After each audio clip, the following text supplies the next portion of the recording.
Hello, everybody, and welcome to Norm, the Cheers podcast that isn't quite and is hosted by three people with varying levels of separation from the Ding Ho Comedy Club in Cambridge. I'm Mike, that's Tookie, that's Dave.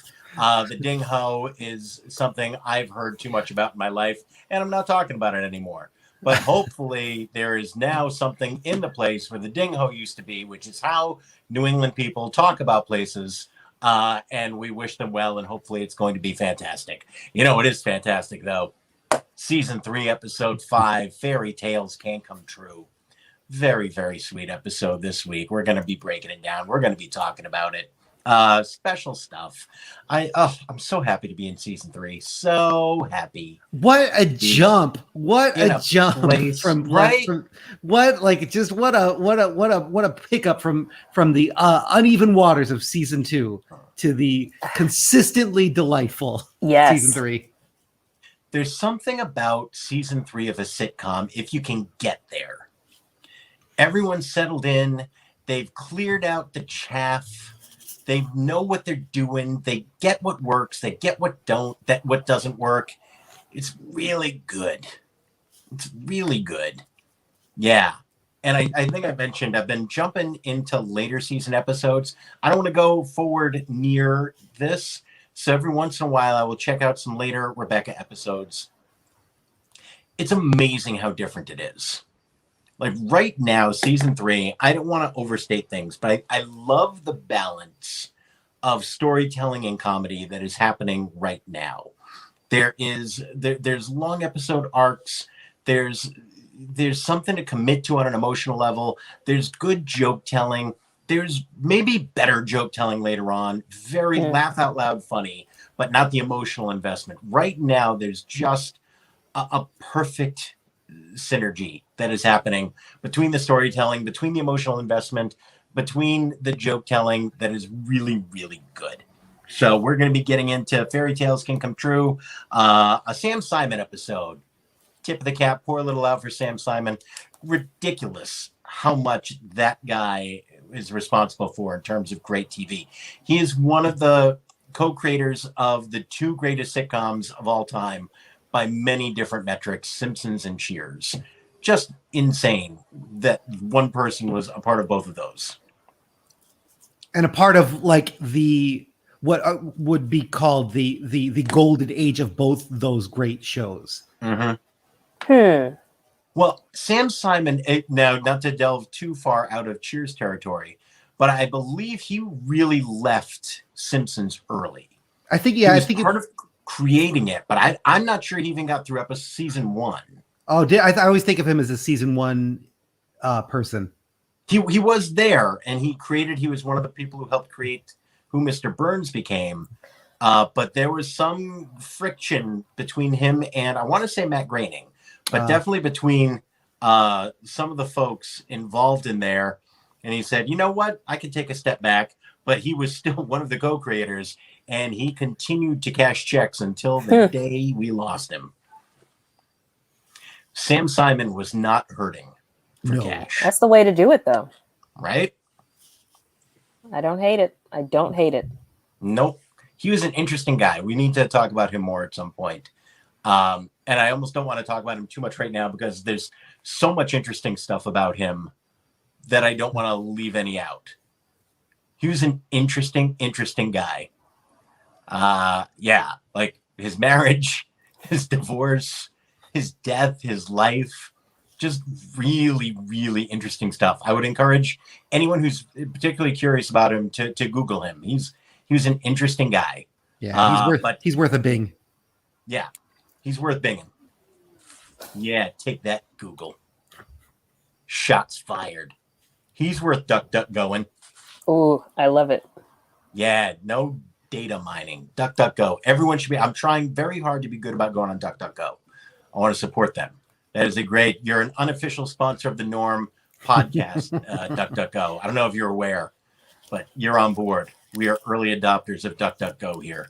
I DuckDuckGo'd all the Bernadette Burkett information I could get, which was not a lot. But I DuckDuckGo'd the shit out of it. All right, Dave, what was going on when Fairy Tales Can Come True was gifted to the universe? This took place. This aired on Thursday, October 25th, 1984.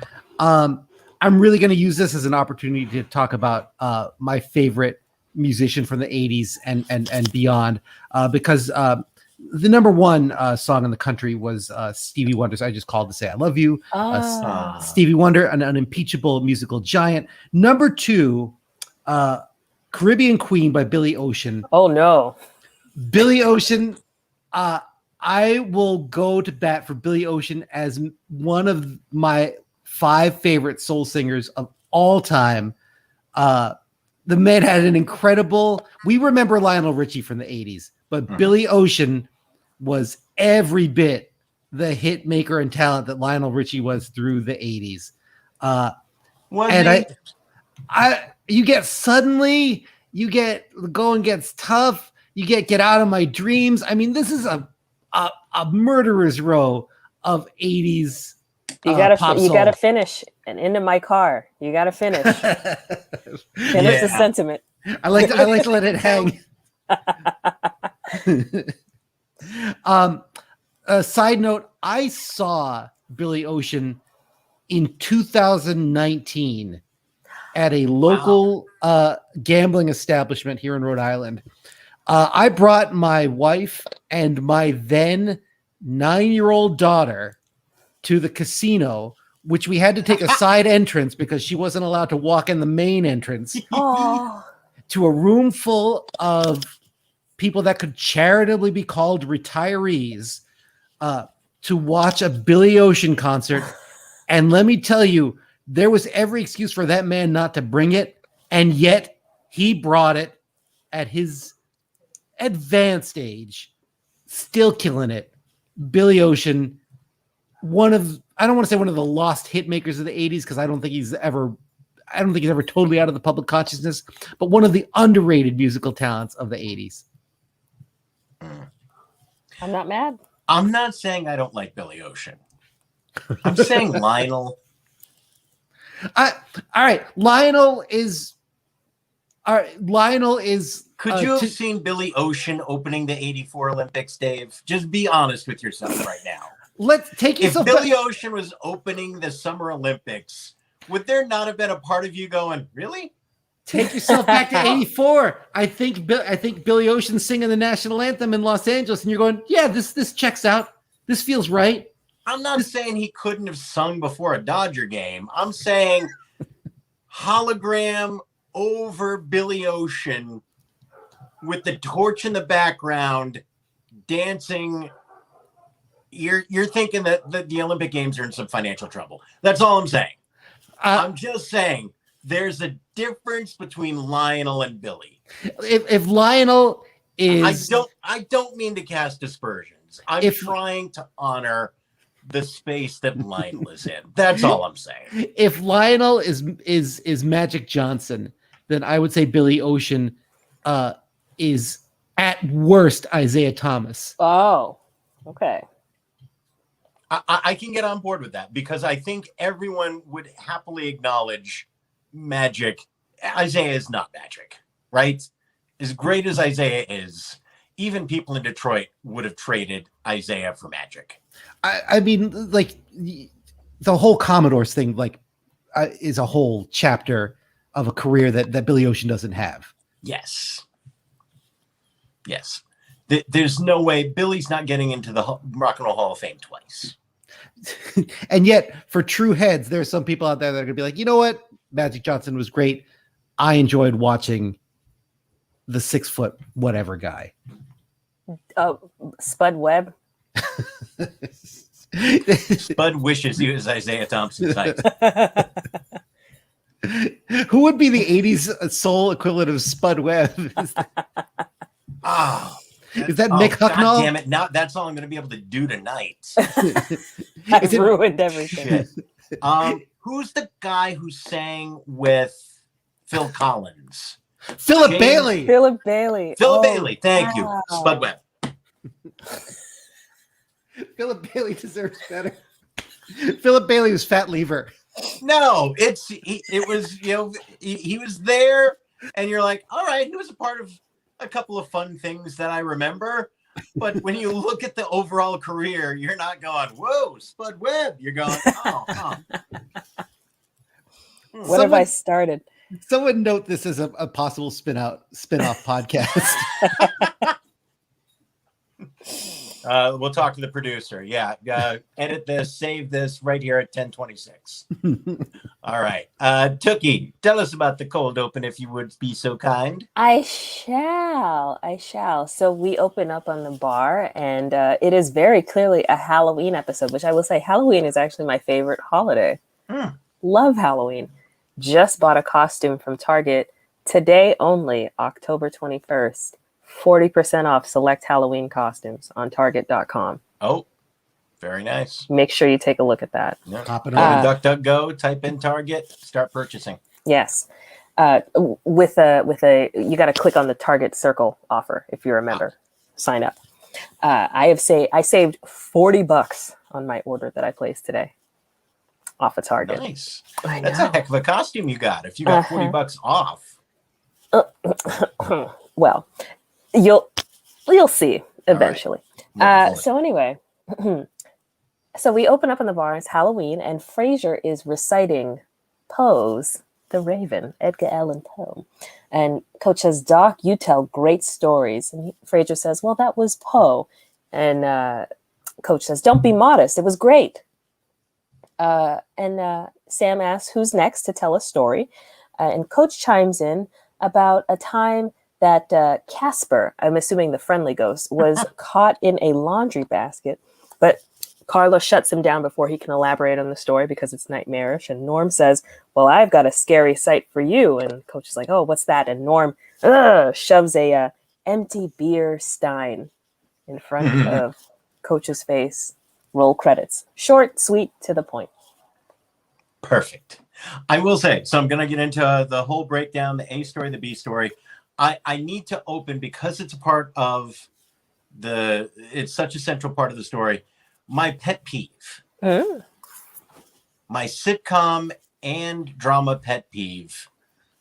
Halloween costumes that are way nicer than ever exist in life. What is the investment that these people in this bar are making in Halloween costumes? I know Halloween costumes, and honestly, even now, those would have been ridiculously nice. In the 80s, they were boxed. That no one had the costumes that everyone is wearing out to this bar. The actual armor and the Ponce de Leon costume. I mean, the genuine chaps and the vest and the hat Sam's got. The bird, like all this insane stuff in this bar. That and the sets in high school drama productions in sitcoms. Those are my two pet peeves, where it takes me out of the scene a little bit when they're so goddamn nice. Like if you ever watch, it's on HBO Max right now, Head of the Class used to do these big like drama club episodes. And the sets and costumes that these 40-year-old people who are playing high school students got to wear, just nuts. I mean, I've seen professional productions that did not have the stagecraft and costuming of all of this. So that is my one pet peeve. I get that you got to make it look nice, but like especially Frasier's costume was like, I'm sorry, that was the Met Gala. It did not have costuming that good. And like high level. I mean, that particular paired costume with the Mad Hatter and Alice in Wonderland was inspired. I really thought I just found it delightful, like looking at the two of them for that whole first section. I like that those were the costumes, and maybe this is my own silly hill to die on, but I'm always like, these are too good. If someone walked into any place that you were in costumes that nice, would you not lean into your significant other and go, somebody's trying a little hard? I would. I would. Though Trevor, I will say Trevor and I have had some really good couples costumes happening. Yeah? Yeah. We went as Spock and Uhura to a Halloween party. at Very one good. point from the reboots, the J.J. Right. Abrams. Yes. Yeah. And what did we go as one time? We went as Wesley Snipes and Woody Harrelson from White Man Can't Jump. Tremendous. Thank you. That's real good. Thank you. Tremendous. Yeah, it was my idea. He didn't get it, but I was like, just go with it. Don't question. How young is Trevor? He's 36. Did he not go to the movies? He did. All right. That's a gaping hole in the movie resume, Hey, Trevor. White Man Hey. Can't Jump. Oof. it's on Yeah, our that's- list. I As mean, long at as- some point too, that kind of falls on the significant other, though. You gotta get that movie into his brain at some point. Yeah, I know. Yeah. But as long as it's not The Bodyguard. Well, I don't want to talk about what my parents did regarding The Bodyguard. What? Anywho, Anyhow, all right. Is there any possibility that this was a time when this might be like a vague memory on my part, but were costumes rentable? Was that a thing in the 80s oh, where people would rent a Halloween costume? I remember my grandfather, I think, renting like a big kind of like plush costume at some point. Yeah. I'm sure you could. I mean, costumes were a thing. So yeah, I'm sure you could. I don't think the whole bar would have. You know, like I wish at least a few of the barflies. Now, a couple of them didn't have costumes, but I wish at least a few of the barflies like clearly just had like the tuxedo T-shirt. You know what I mean? Just all right. I know everybody's wearing a costume. Like I'm putting on my hat, and here I am. I'm a bank robber. Come on. That's all I'm saying. All right, let's delve into this episode because it's a very good one. A story is clearly Cliff and romance and falling in love. So it's Halloween at Cheers. They start whispering to each other when Cliff comes in as Ponce de Leon. They start saying, hey, you ever notice that Cliffy's never been with a lady? And they start saying, and Norm says, no, he's just shy. Come on. Which is the only slightly uncomfortable part of this episode for me, is that Norm feels like he has to defend his friend and say, no, he's not gay. Come on. And I get that it's appropriate to the era and the guys that are in this bar. And they're not, they don't do any gay jokes, which I appreciate, but it is, it's of a time but that they feel like they have to defend that. I was going to say my Boston moment for this episode was two guys at the bar trying to suss out if someone's gay. Yeah. Yeah. That is definitely a very Boston moment. I mean, but it's, 100%. I also think if you were in Kansas, that would have happened. I don't think that was especially Boston, where if you went out of Boston, it was a gay paradise and everyone was just incredibly accepting. The country was a Boston bar at that point. So anyway, he's prattling on about Florida, and someone in a Tinkerbell costume is actually interested. And they start flirting in a beautiful way, and she's clearly into him. And they spend the rest of the night dancing, and it's incredibly romantic. They decide they're going to meet there the next day. Cliff comes in his sharp suit with his white socks, which, perfect. He is incredibly nervous to meet her, gets a pep talk from Norm. She doesn't show up. He's heartbroken. She finally calls, and he finds out that she's been terrified to meet him. And they come in and they slow dance, and it's wonderful. And somehow we never hear from her again. But for this episode, it's just wonderful. The B story this week, the Boston Pops, Sam and Diane and Frasier. Frasier and Diane have tickets to go to the Boston Pops. Sam says, oh, I'm jealous. I love the Pops. That was great. And he specifically liked the cannons and all the fireworks. But he did know Gershwin and talked about him. So he's a big Pops fan.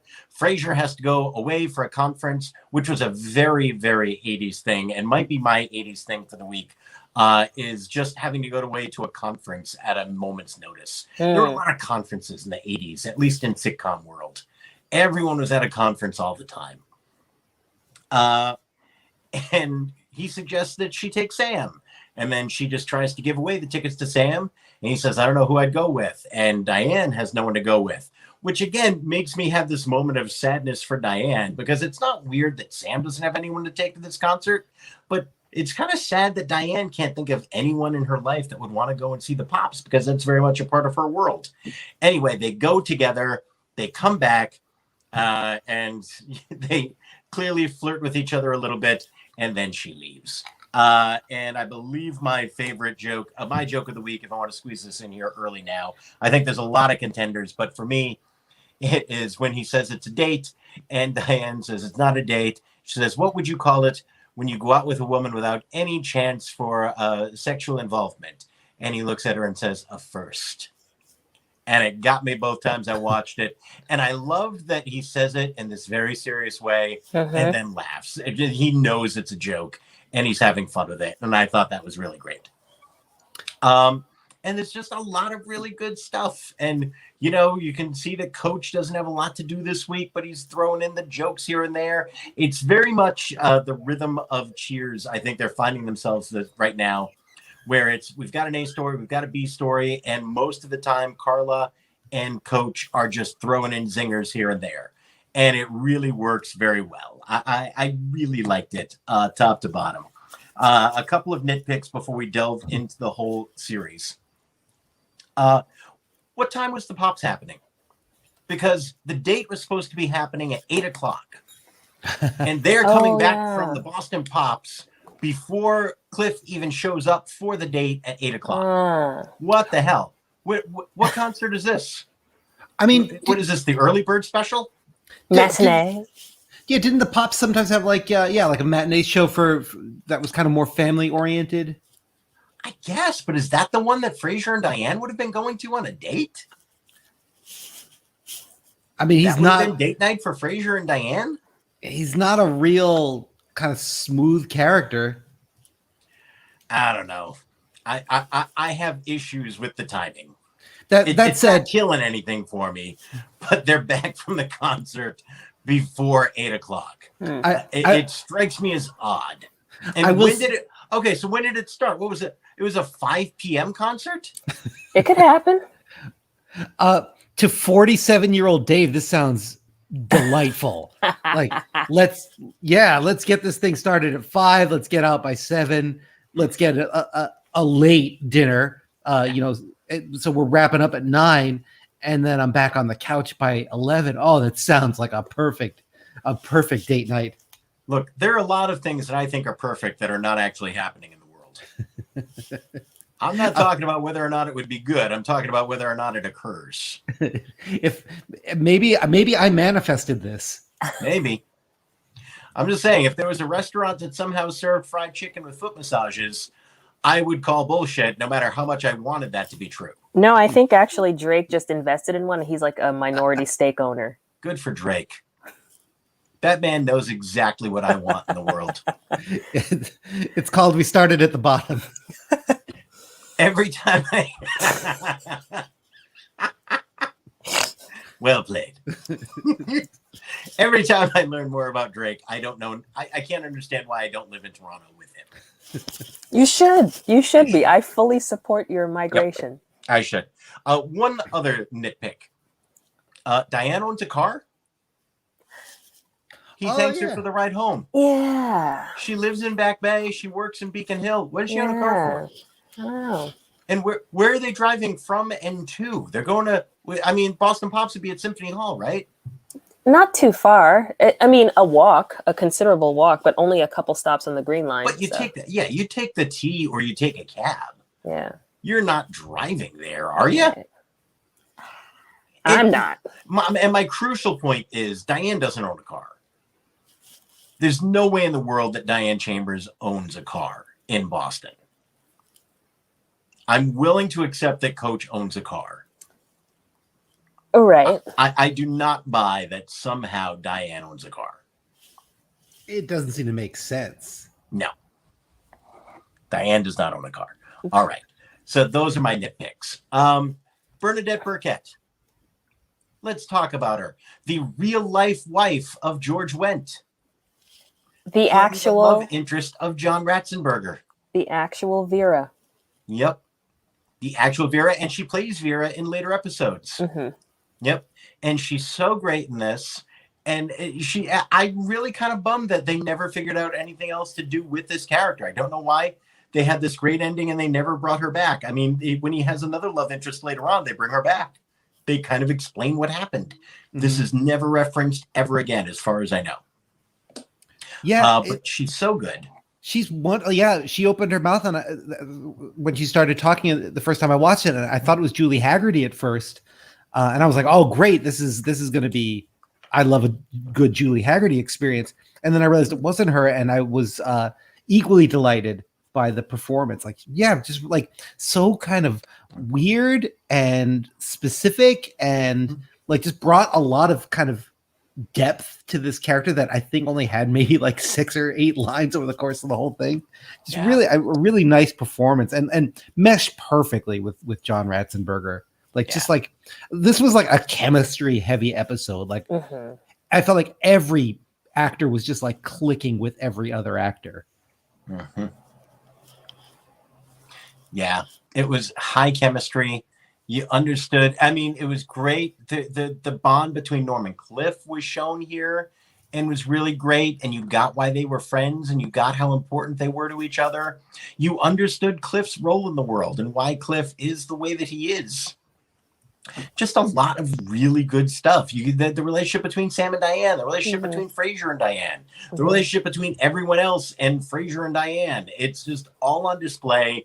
And really just kind of offered up in this perfect way of understanding how everyone relates to everyone else and also how Cliff relates to someone else entirely and that we won't get to see quite this way again. Just so much good stuff. Yeah, I was shocked to see Cliff carrying like really 2 episodes in a row, like with the emotional arc. And there was it didn't. This episode did not feel at all like a sort of a romantic carbon copy of episode 3.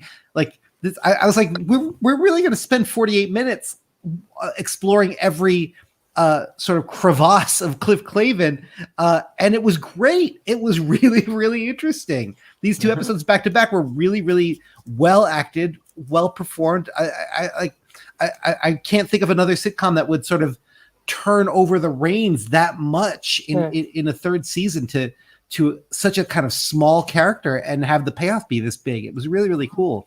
So I will say it's always going to exist in the back of my mind, like the thought of, was there a missed opportunity to make Cliff Clavin America's first prominent primetime character who is also gay?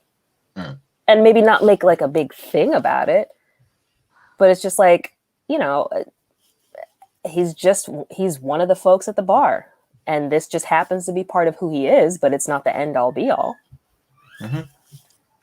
Yeah. It would have been very interesting. I think it would have been beyond what they were willing to try, but it would have been nice to have seen them do that. I think it would have been a little bit weird too to make it Cliff. Just because he was the object of such derision, that I think it might have been a weird message to be sending to everybody. Yeah. So I think it would have been great, definitely, to have had a major gay character in the 80s. I don't know if it could have been Cliff. I think had it not been the case that they started leaning into him being the town, the Yuts. The Village Idiot. Village Idiot. Thank you. You're welcome. I know words.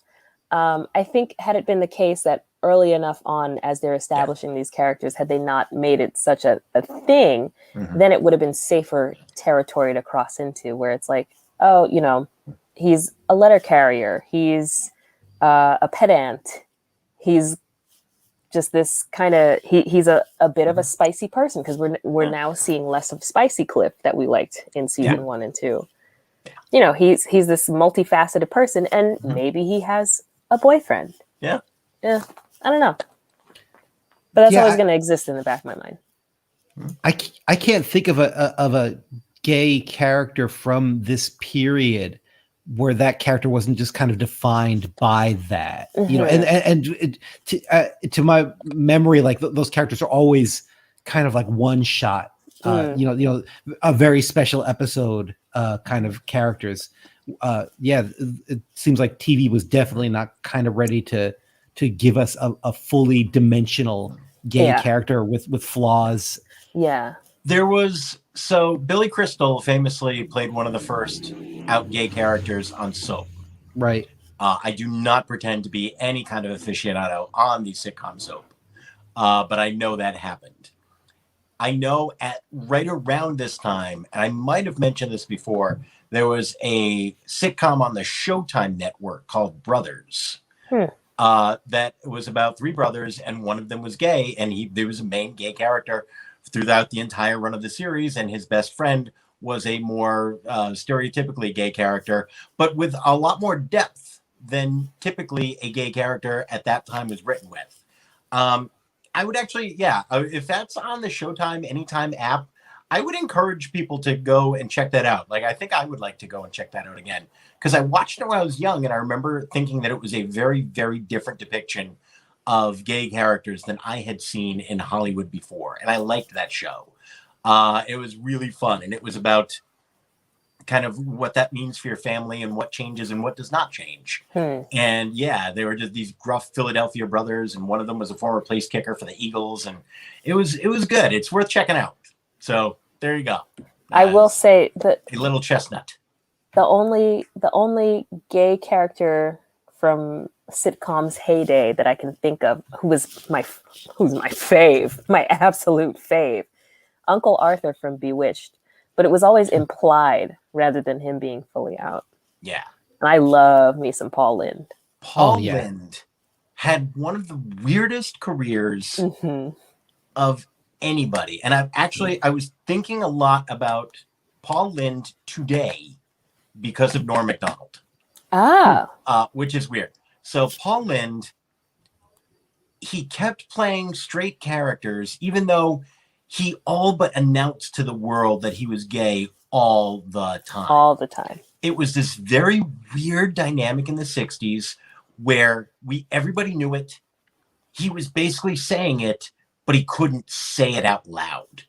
And his sitcom, The Paul Lynde Show, he had a wife and kids, and you're watching it and going, dude, someone needs to tell her.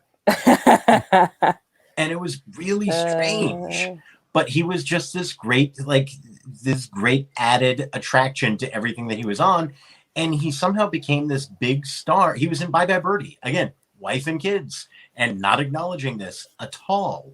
And his big moment of stardom was as the center square on Hollywood Squares.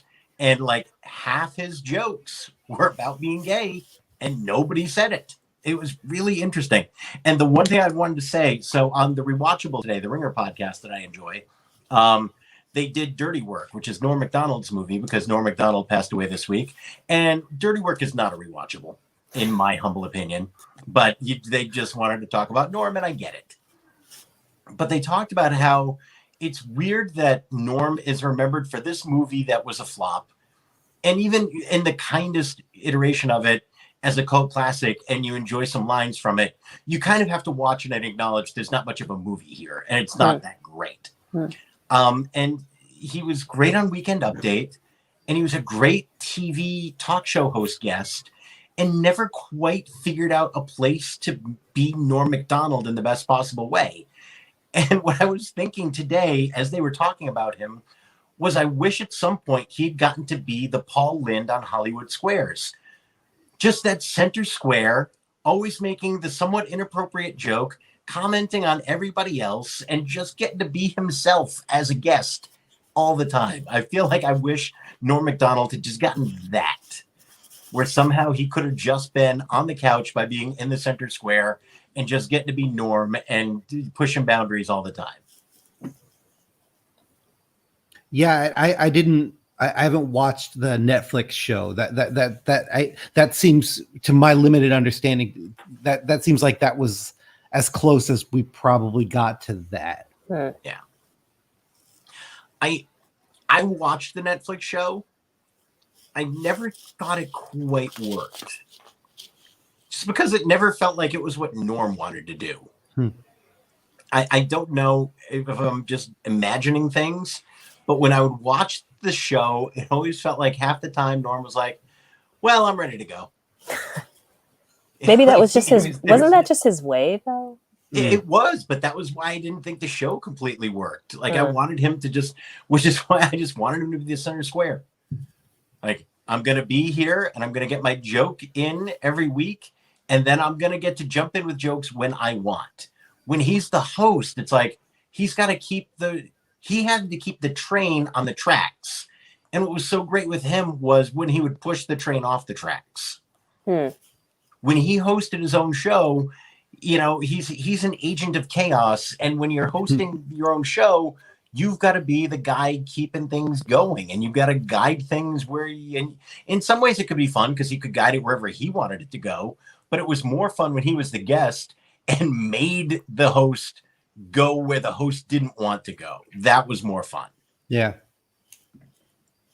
That was what I never totally worked about Norm Macdonald's show there. Was I just wanted, and maybe it was impossible, I wanted Norm to always be the guest. Well, I also watched a 35-minute YouTube compilation of all his OJ jokes on Weekend Update. That's a good use of 35 minutes. Yeah. Yeah. It's amazing. That was a time. I mean, it was really funny to watch in the time it was happening. Yes. In that he was kind of the only person just consistently acknowledging that O.J. Simpson killed these two people. Yeah. Allegedly. Like, I mean, he was, I'm willing to say it. O.J. Simpson killed these two people. He was found guilty. He was found liable in the civil suit, never fought it. Right. That's enough for me. And you know what? If he does try to sue me, there you go. Come on, DuckDuckGo. They're going to have my legal defense. He's on Twitter, but they won't verify him, which is hilarious. Yep.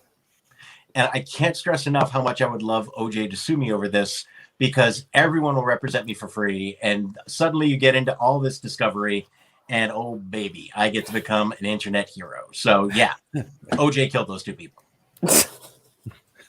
The greatest OJ joke, too, by the way, that Norm ever did was not on Weekend Update. The ESPYs one? The ESPYs one. The ESPYs one is... If you ever I don't remember. I don't think I ever saw that one. Oh, there you go. It's not the easiest thing to find, but his monologue from hosting the ESPYs was nuclear.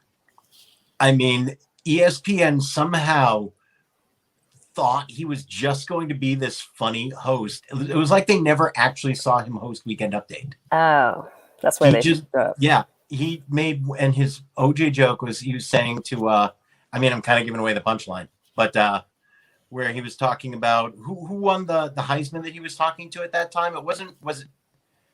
It was too young. Charles Woodson. Oh. He's saying, Charles Woodson, you won the Heisman. That's pretty great. You know, great thing about winning the Heisman Trophy. That's an accomplishment no one can ever take away from you. Man, and yeah, unless you kill your ex-wife and a waiter. And you could just see the reaction. Like, Ken Griffey Jr. just looks like nobody told him this could possibly happen. Yeah. It's really great. You can feel... Yeah.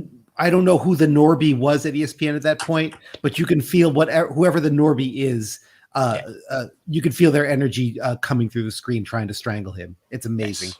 Yes. Yeah, but yeah, it was pretty great. All right, also pretty great this entire episode. Let's break down some categories. We'll see if there's anything else that we want to talk about in this. I already got my joke of the weekend. Tookie, what's your joke of the week? My joke of the week. I didn't laugh out loud at this episode. I enjoyed it thoroughly. Okay.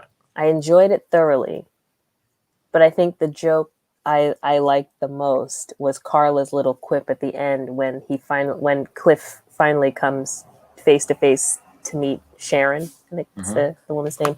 And she says, we don't want to eavesdrop, so keep your stupid remarks loud. Nice.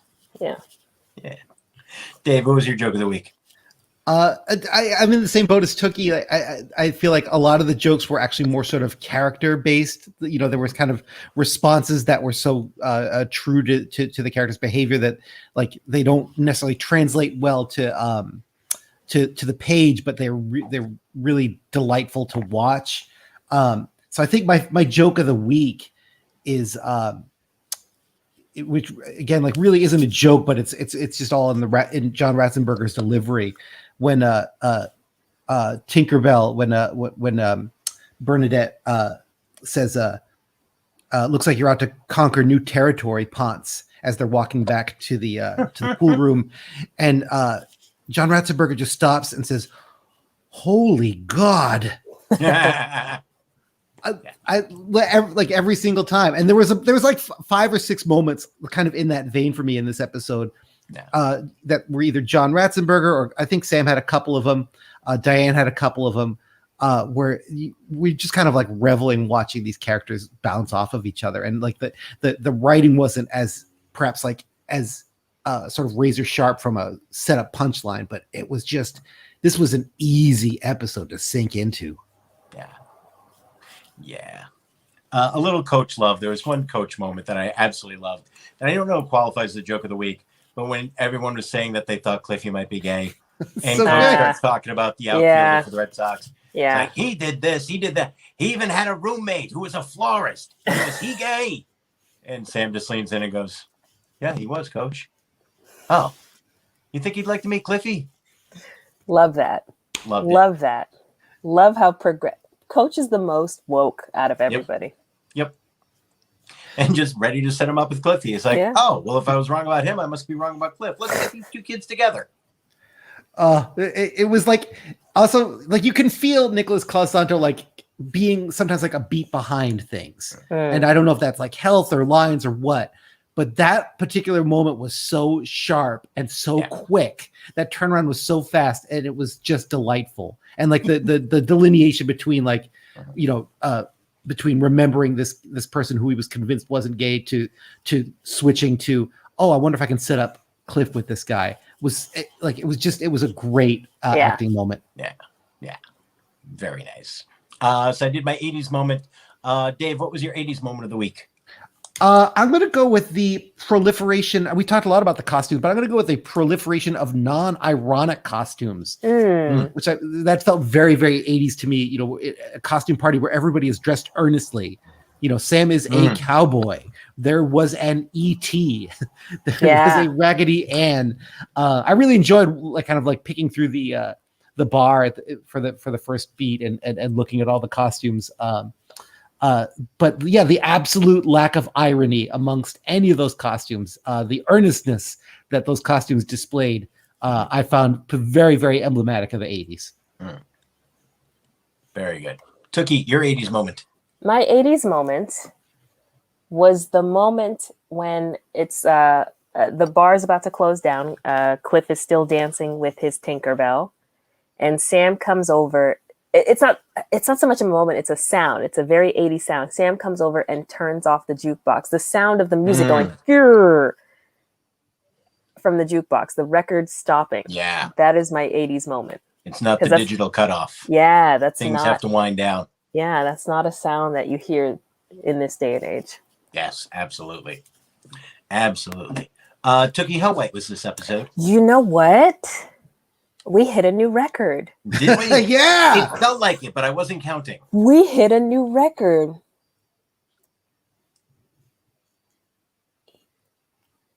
13 people of color. Wow. There was a black man in a naval uniform, one of the costumes. So a lot of costume people, and a lot of them happen to be black.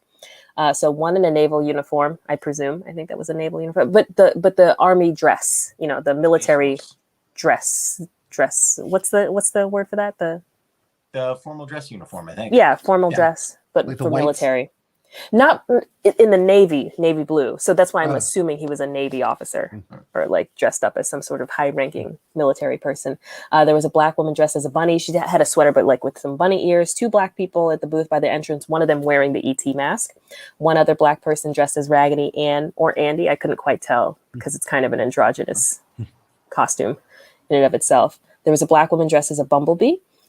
There was a black woman. I'm like, was his costume like Mansa Musa or like a pharaoh or some sort? But there was a black woman a black man rather in a kufi and a dashiki that Cliff was talking to, bloviating about whatever, and he had lines, a black extra with lines. He's like, oh, I think I left my oven on. Gonna go stick my head in it after Cliff. And then in the second scene, there was another black man behind Sam. There was two who entered the bar while Diane was standing at the door and the bar entrance. A black woman in blue at the rear near the back wall. Another black woman sitting with her friend by the piano, and a woman of color. I'm not sure if she was black, but ethnic woman of color in a turquoise windbreaker.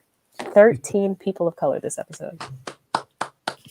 Hooray. But, therein lies the issue. If you want to, of like, oh, it's just like the Princess and the Frog or Soul. Like, why can't black people not be in costume?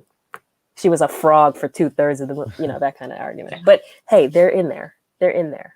Although I correct me if I'm wrong, it seemed to me that like when the episode shifted to the next day, those looked like the same, primarily the same extras, which I kind of liked. I was like, oh, these are like the bar's regular kind of crowd is maybe like starting to establish itself a little bit. I didn't want to assume, but I thought some of them looked familiar. But either way, to have them even come back in the bar, I think is great. Yeah. Good stuff. Sam, creepy quotient. Would have been a 4 had it not been for the wiggle your tail line. That took it to a 7. Yeah. Yeah, especially just right in front of her boyfriend too. Just felt like he was clearly trying to establish dominance in a weird way. I'm gonna go real low. I'm gonna go real low because I think it peaks early and then he spends the rest of the episode knocking points off. Like there's a point where John Ratzenberger and where Ponce de Leon and Tinkerbell are gonna make out in the bar unless somebody does something. And Sam shuts the jukebox off in this wonderfully kind of charming, disarming way but like a way of saying like, now is the time to go. Sam kind of in a very pleasant way kind of cock blocks a little bit. It's like, again, like in an appropriate way, because you can't do this. It's 2 a.m. It's past closing time. You have to go home. Sam, and maybe he's trying to sort of like usher them out the door to, wherever they're going to go. Right. But it's a very, there's an element of I don't want to say chasteness to it, but like it is like, hey guys, time to gently move on. He's a very good bartender in this episode. Yes.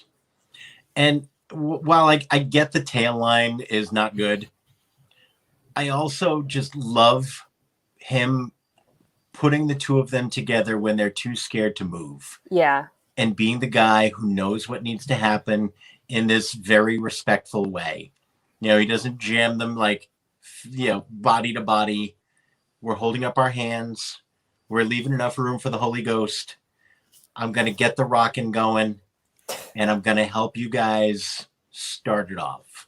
And just being the only one who can step up and do that.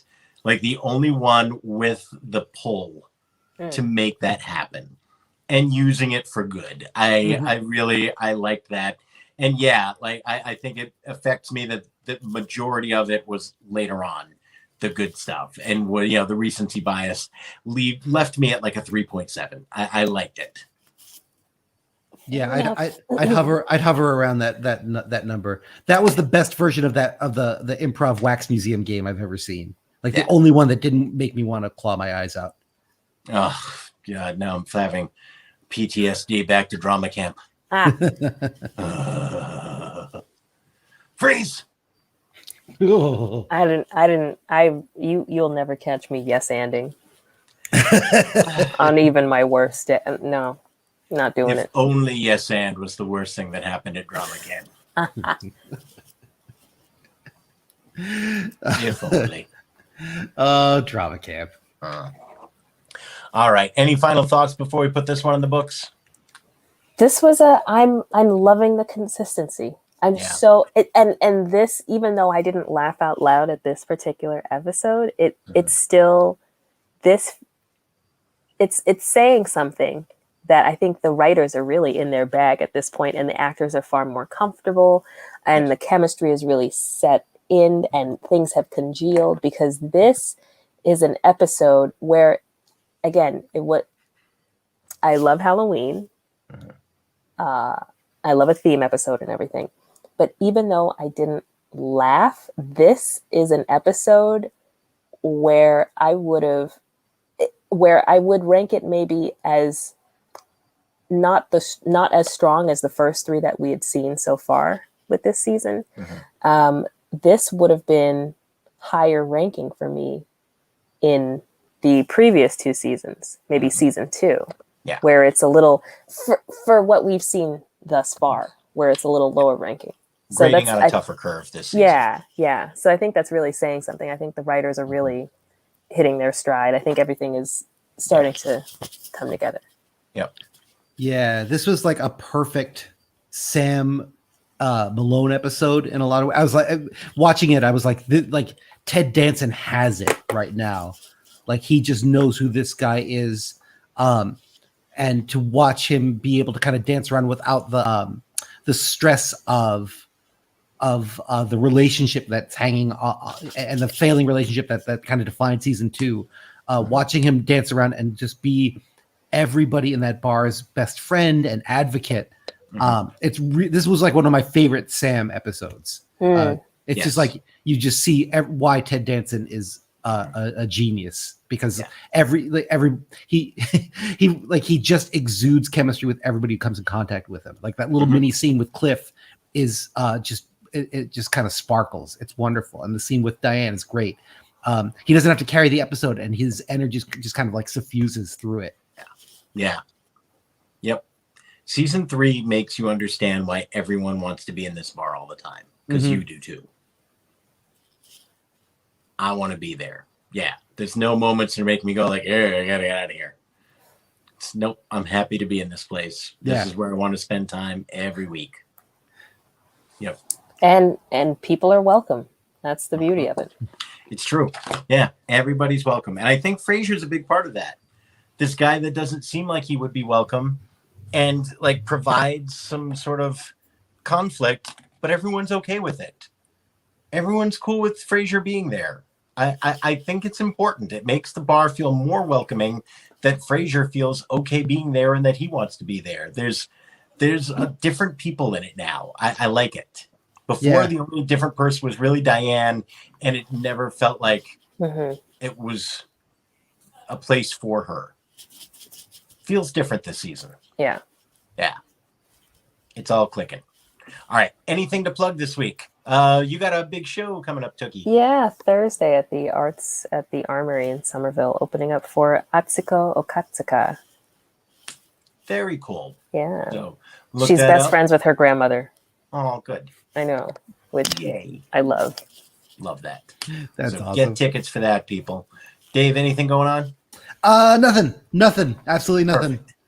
Perfect. We love that. Same. I got a text from a booker yesterday saying, hey, what are you doing this weekend? And I was like, well, my wife has a mom's night. They're going out to dinner on Friday, but I'm open on Saturday, and no follow-up. So I think there was a chance I almost was going to get booked this weekend. But yeah.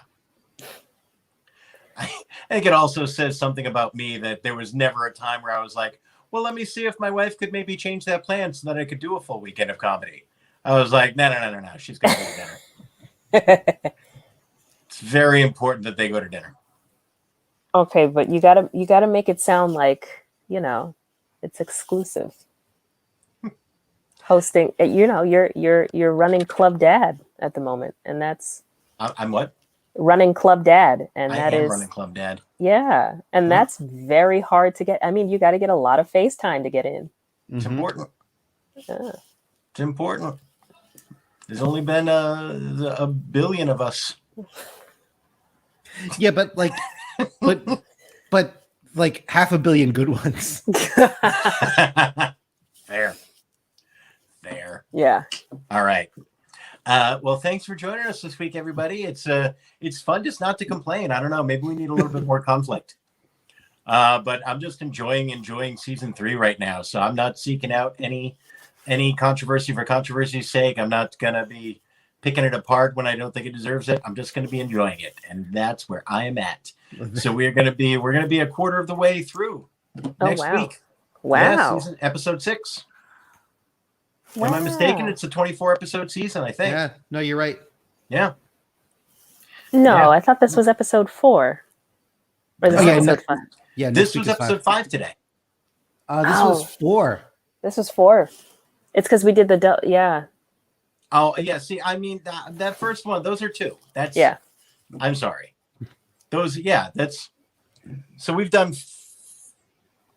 yeah, those, I mean, we've done 5 episodes of this, or we will have done 5. We've done 4, Yeah. but it's a quarter of the season that we're covering. Okay, well, the math is mathing at this point. Oh. Math is open to interpretation. I'm gonna DuckDuckGo this. DuckDuckGo, where are we at? Because this was episode 5. This was 4. This is episode 4, Mike. No.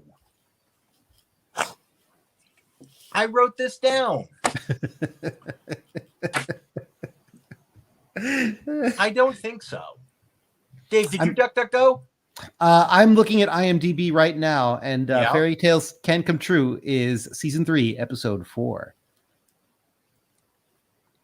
A 2-part episode is not one episode because it comes back later it comes back a week later. It's referred to as episodes 1 and 2, I guess, for the rating books. I mean, I don't know how the Nielsen people figure. It all comes down to money, Mike. All right. Sorry I had to find out this way. I haven't found out anything. I haven't learned a damn thing. I can go on Facebook right now and start a group filled with 10,000 people that agree with me. Please. Which is why social media is an absolute good. Sure. And it's causing no problems. Sure. And on that absolute truth that we can all accept, join us next week. We're going to be back talking about more great episodes from season 3 of Cheers. Leave your comments. Let us know. And hey, if you're enjoying it, share with some friends. Let's get some more folks following us on here because, you know, DuckDuckGo, they're not going to keep paying us this big money if we don't get a nice big following. So share it, like it, let us know what's going on. I'm Mike. That's Tookie. That's Dave. We'll see you in a week. Bye, everybody.